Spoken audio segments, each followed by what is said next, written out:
की जय, सतगुरु महाराज की जय।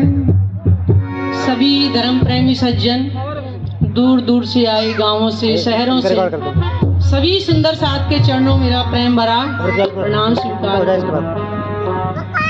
आज तक हमने 4 वेदों का नाम सुना था इस संसार के अंदर, लेकिन ये जो 5वां वेद जो आपके सामने स्वसम वेद, इसके बारे में नहीं सुना था। ग्रंथों में लिखा था, बहुत पहले से ही लिखा था और हर युग में पहचान भी आई थी, लेकिन आज तक हमें किसी ने पहचान कराई नहीं थी।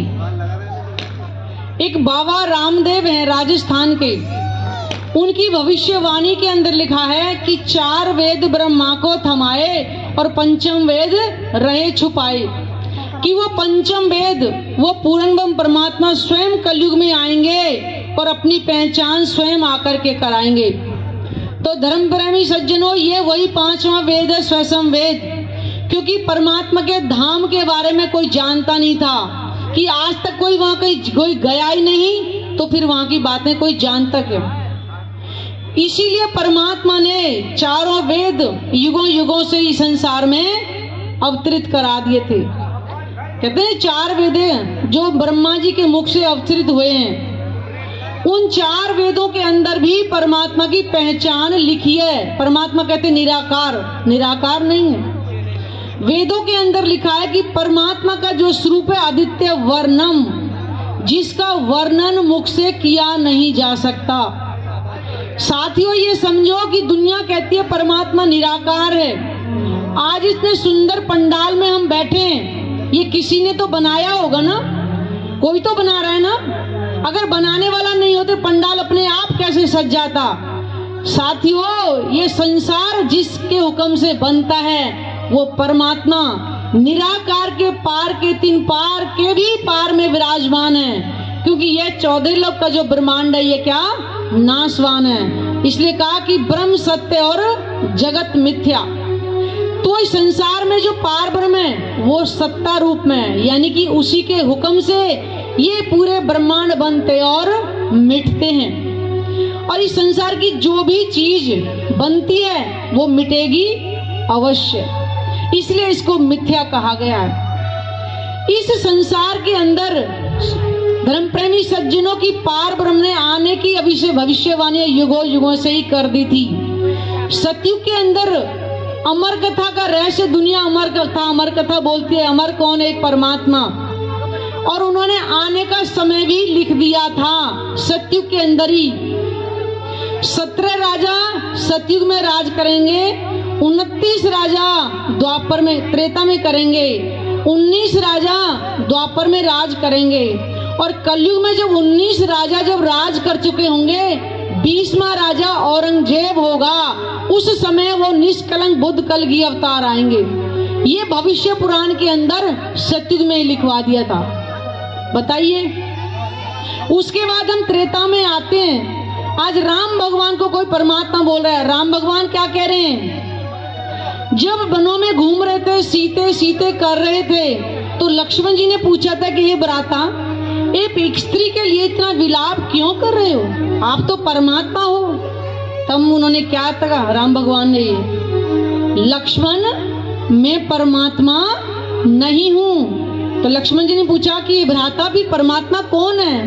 तब कहा, कहूँ कहाँ लग नाम बड़ाई, राम न सके नाम गुण गाई। के लक्ष्मण, मैं उनके नाम की महिमा नहीं गा सकता। तब पूछा कि फिर वो कब आएंगे पार ब्रह्म? कलयुग केवल नाम आधारा, सुमर सुमर नर उतरे ही पारा। कि लक्ष्मण वो कलयुग में आएंगे। तो बताइए साथियों, हर युग में उनकी पहचान लगाई। आज संसार वाले इंतजार कर रहे हैं कि कोई मुंह से रटने वाला नाम आएगा जिसको सुमर सुमर के हम भव से पार होंगे। साथियों, ये वही पार ब्रह्म का नाम है। आज पार ब्रह्म के धाम की और स्वरूप की ये पंचम वेद जो स्वयं वेद है, इसके अंदर सारी पहचान लिखी है। जब हम परमात्मा को अपने उनकी स्वरूप की जब पहचान अगर कर लेंगे तो हम एकांत में बैठ करके, जिसको ध्यान मेडिटेशन या चितवनी कहते हैं, तब हम परमात्मा तक पहुंच सकते हैं। उसके बाद द्वापर में आए तो भागवत पुराण के अंदर 4 तरह की प्रलय का वर्णन है। नित्य प्रलय, नैमित प्रलय, प्राकृतिक प्रलय और महाप्रलय। इन 3 प्रलयों पर से ब्रह्मांड समाप्त नहीं होगा, लेकिन चौथी प्रलय पाताल से बैकुंठ तक, जिसको महाप्रलय 7 शून्य निराकार मंडल तक भी समाप्त हो जाएगा। तो साथियों, उसके बाद कहां जाएंगे बताइए? यानी कि परमात्मा इस संसार में नहीं है। लेकिन साथियों, युगों युगों से ही जो ऋषि मुनि अब गुफाओं में बैठ करके, हिमालय पर्वत गुफाओं में बैठ के साधनाएं कर रहे, जिनकी दाढ़ी इतनी लंबी बढ़ गई, नखून बढ़ गए, परमात्मा उनको युगों युगों से ही अपनी पहचान दे रहे थे। लेकिन उन्होंने कहा कलयुग के अंत में आएंगे।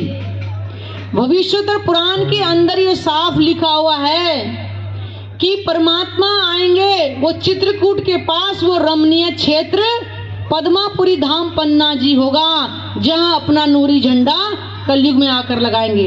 विक्रम संवत 1738 का होगा, ये लिखा हुआ भविष्योत्तर पुराण के अंदर। सारी दुनिया पढ़ती भी है, लेकिन भेद क्यों नहीं खुले थे? उन्होंने कहा था कि जब वो आएंगे वो स्वयं धर्म ग्रंथों के भेद खोल करके बताएंगे। तो प्राणनाथ जी संसार में 400 वर्ष पहले आए। उन्होंने इसी धरती पर आकर के जगह जगह जा करके सारे संसार वालों को अपना संदेश दिया कि वो पूरे परमात्मा निष्कलंक बुद्ध कल की अवतार इस संसार में आ चुके हैं, और समय भी लिखवा दिया गया था। और भागवत पुराण के अंदर ही कि परमात्मा आएंगे कलयुग के अंदर, और वो 2 तनों से लीला करेंगे। 12वां स्कंद 2रा अध्याय और 37-38 श्लोक में लिखा हुआ है। देवापी और मरु ये दोनों जीव कलाप ग्राम में साधना रहते हैं, और कलयुग में ये पार्वम 2 तनों से आके लीला करेंगे। सतगुरु महाराज जिनका जन्म विक्रम 1638 में उमरकोट गांव में हुआ था, आज बंटवारे में वो पाकिस्तान में चला गया। पहले तन से उनकी लीला हुई थी सतगुरु देवचंद जी। उसके बाद महराज ठाकुर जी जिनका गुजरात जामनगर में जन्म हुआ था, संपूर्ण ज्ञान उनके अंदर जो परम धाम की सखी थी इंद्रावती, उनके धाम हृदय ब्राजमाकर पार्वती की 5 शक्तियां, उनके द्वारा ये ब्रह्म ज्ञान हमारे पास आज सामने है। परमात्मा आएंगे लिखा हुआ है, हर कोई कह रहा है ब्रह्म मुनि आएंगे, ब्रह्म मुनि आएंगे। हरिवंश पुराण के अंदर लिखा हुआ है कि वो अभाविनो भविष्यन्ति मुनियो ब्रह्म रूपनाय कलयुगे उत्पन्नाय प्रधान पुरुष आसरा कथा योगेन तान सर्वान पूजन्ति मानवा यस्य पूजा प्रभावे जीव सृष्टि समुद्र।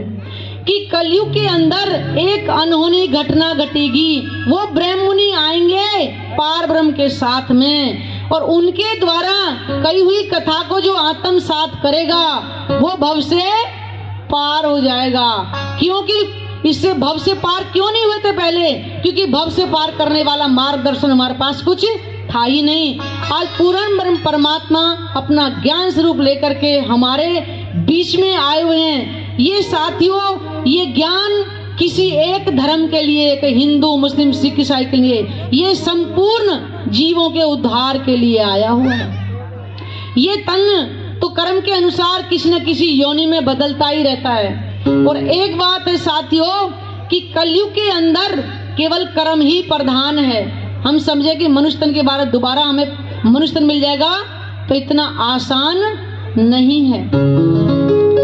तो आज हमारे पास कहते हैं वीरथा का निगमोरे पामे पदार्थ चार उत्तम मान को खंड भरतनो और सृष्टि कुली सिरदार।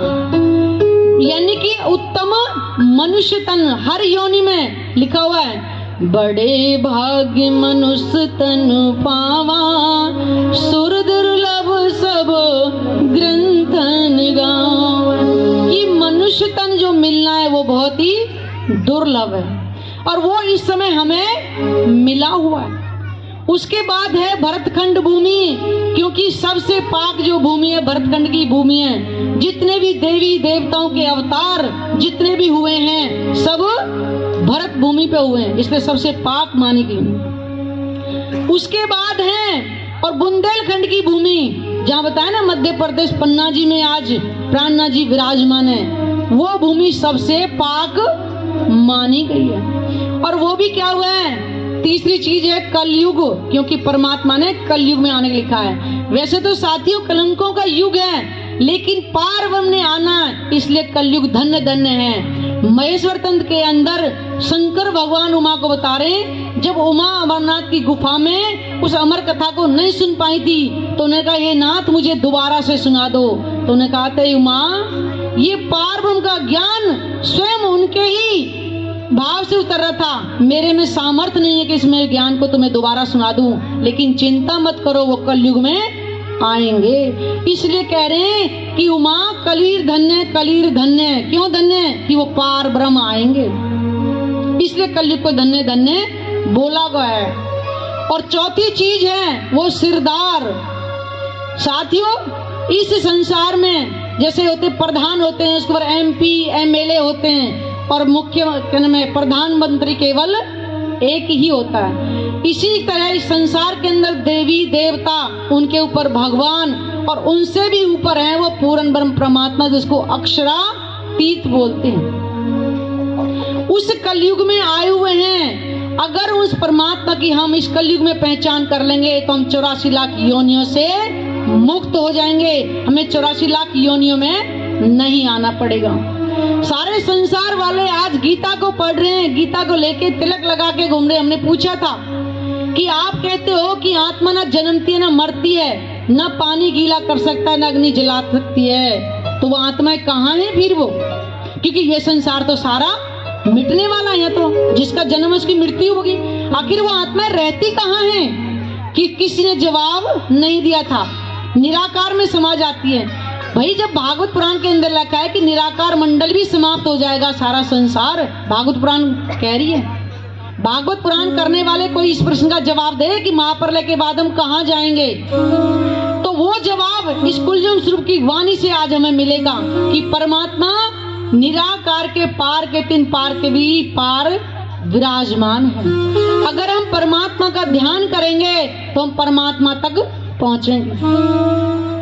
इस निराकार मंडल के अंदर पार ब्रह्म की सत्ता है, ना कि उनका वो नूरी स्वरूप आ सकता है। इसी कारण से युगों युगों में लिखा तो सब कुछ था, लेकिन भेद खोलने का अधिकार किसी को नहीं था। आज हम परमात्मा के धाम की स्वरूप की पहचान यहीं बैठे बैठे कर रहे हैं। इसलिए साथियों मनुष्य तन में मिला हुआ भरतखंड भूमि कलयुग और पार ब्रह्म के चमल इस ज्ञान से हमें मिले हुए हैं। इस कलयुग के अंदर जिसने परमात्मा की पहचान कर ली उसको दोबारा वापस नहीं आना पड़ेगा। गीता में लिखा है कि वो मेरा दिव्यपुर धाम जहाँ से आना नहीं पड़ता लौटकर, वो किसी लाइट से प्रकाशित नहीं होता, क्योंकि गीता भी तो परमात्मा के हुक्म से ही अवतरित हुई थी। जबकि गीता के अंदर 18वां अध्याय 62वें श्लोक में बोल रहे हैं कृष्ण भगवान अर्जुन को, हे भारते तू सब तरह उसकी शरण में जा। यानी कोई है जिसके बारे में बोल रहे हैं कि सबकी शरण में। उन्होंने क्यों नहीं कहा कि मेरी शरण में आ, वो कहने हैं कि भारते तू सब तरह से उसकी शरण में जा।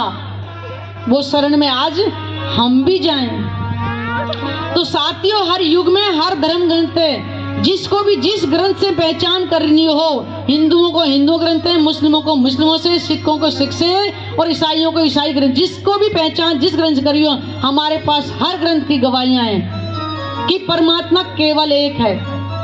ये तन ना जाने किस कर्म से 84 लाख योनियों में बनता है। पता नहीं कभी हिंदू जन्म होगा कभी मुस्लिम में होगा, लेकिन मानव तन अगर हमें मिला है तो हमें आत्म कल्याण करने के लिए मिला है, ना कि हिंदू मुस्लिम सिख ईसाई करने के लिए मिला हुआ है। सबका वही है, आम कहो मैंगो कहो या कैरी कह लो, स्वाद एक ही आएगा, अलग अलग नहीं आएगा। मैंगो कह दिया अंग्रेजी में तो कुछ स्वाद बदल जाएगा, नहीं, स्वाद वही रहेगा।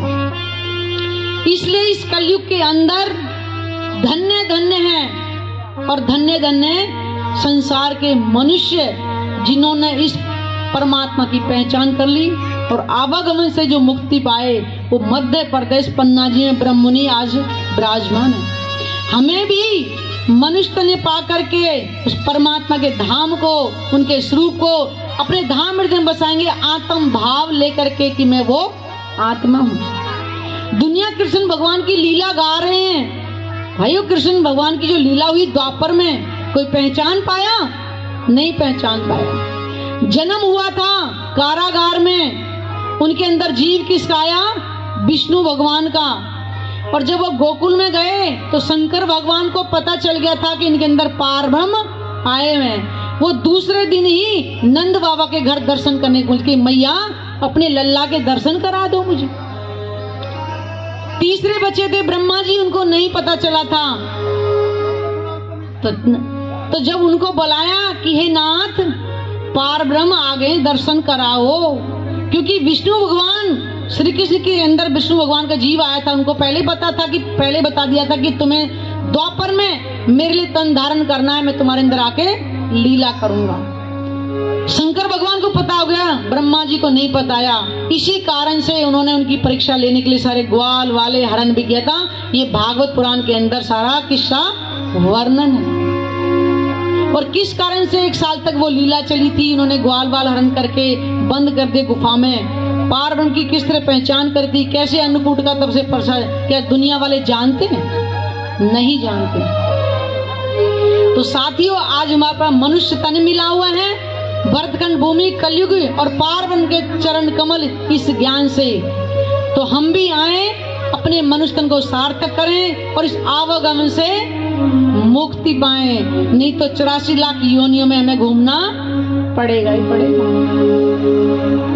इसलिए सबको एक पारब्रह्म की पहचान करें और अपने इस मनुष्य तन को सार्थक करें। बोलो श्री प्राणनाथ प्यारे की, सतगुरु महाराज की जय।